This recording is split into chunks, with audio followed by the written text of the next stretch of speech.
Jesus sat down opposite the place where the offerings were put and watched the crowd putting their money into the temple treasury. Many rich people threw in large amounts, but a poor widow came and put in 2 very small copper coins worth only a few cents.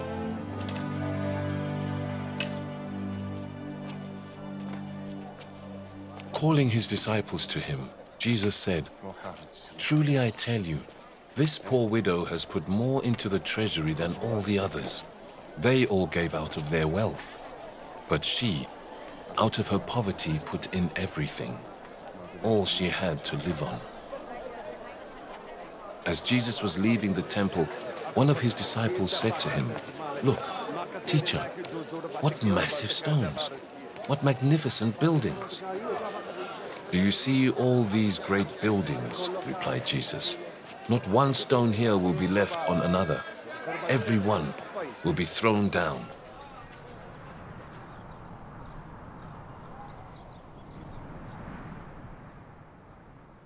As Jesus was sitting on the Mount of Olives opposite the temple, Peter, James, John, and Andrew asked him privately, "Tell us, when will these things happen? And what will be the sign that they are all about to be fulfilled?" Jesus said to them, "Watch out that no one deceives you. Many will come in my name claiming I am he, and will deceive many. When you hear of wars and rumors of wars, do not be alarmed. Such things must happen, but the end is still to come. Nation will rise against nation, and kingdom against kingdom. There will be earthquakes in various places and famines. These are the beginning of birth pains. You must be on your guard. You will be handed over to the local councils and flogged in the synagogues. On account of me, you will stand before governors and kings as witnesses to them, and the gospel must first be preached to all nations. Whenever you are arrested and brought to trial, do not worry beforehand about what to say. Just say whatever is given you at the time, for it is not you speaking, but the Holy Spirit. Brother will betray brother to death, and a father his child. Children will rebel against their parents and have them put to death. Everyone will hate you because of me. But the one who stands firm to the end will be saved. When you see the abomination that causes desolation, standing where it does not belong, let the reader understand. Then let those who are in Judea flee to the mountains. Let no one on the housetop go down or enter the house to take anything out. Let no one in the field go back to get their cloak.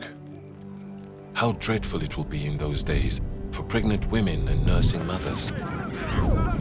Pray that this will not take place in winter, because those will be days of distress, unequaled from the beginning, when God created the world until now, and never to be equaled again.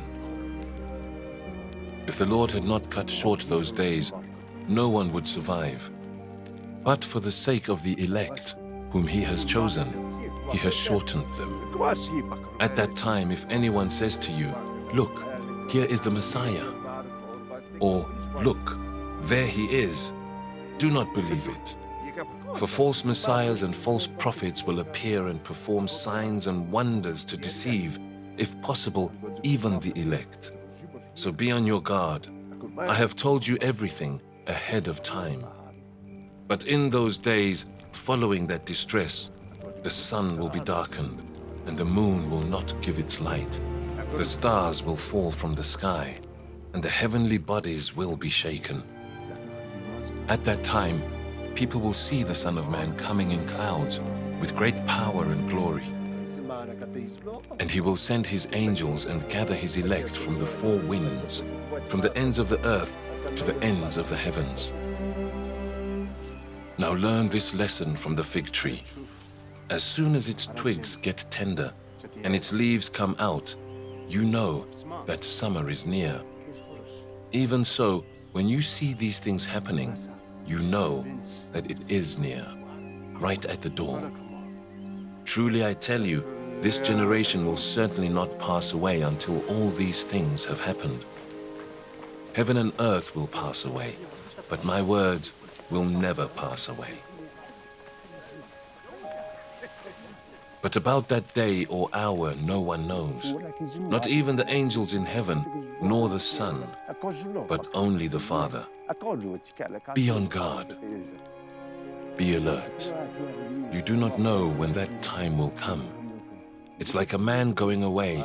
He leaves his house and puts his servants in charge, each with their assigned task, and tells the one at the door to keep watch. Therefore keep watch, because you do not know when the owner of the house will come back, whether in the evening or at midnight, or when the rooster crows or at dawn. If he comes suddenly, do not let him find you sleeping. What I say to you, I say to everyone. Watch.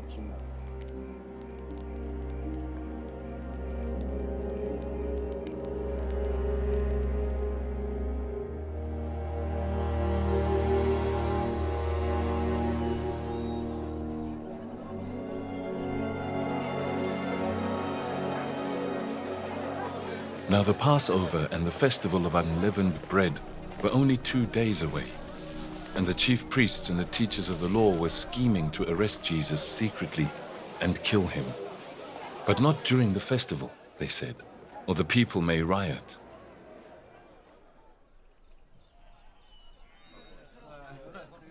While he was in Bethany, reclining at the table in the home of Simon the leper, a woman came with an alabaster jar of very expensive perfume, made of pure nard. She broke the jar and poured the perfume on his head. Some of those present were saying indignantly to one another, "Why this waste of perfume? It could have been sold for more than a year's wages and the money given to the poor." And they rebuked her harshly. "Leave her alone," said Jesus. "Why are you bothering her? She has done a beautiful thing to me. The poor you will always have with you, and you can help them any time you want. But you will not always have me.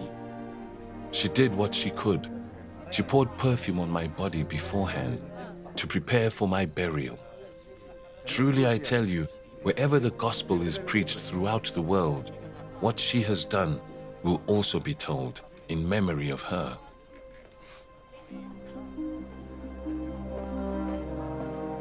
Then Judas Iscariot, one of the 12, went to the chief priests to betray Jesus to them.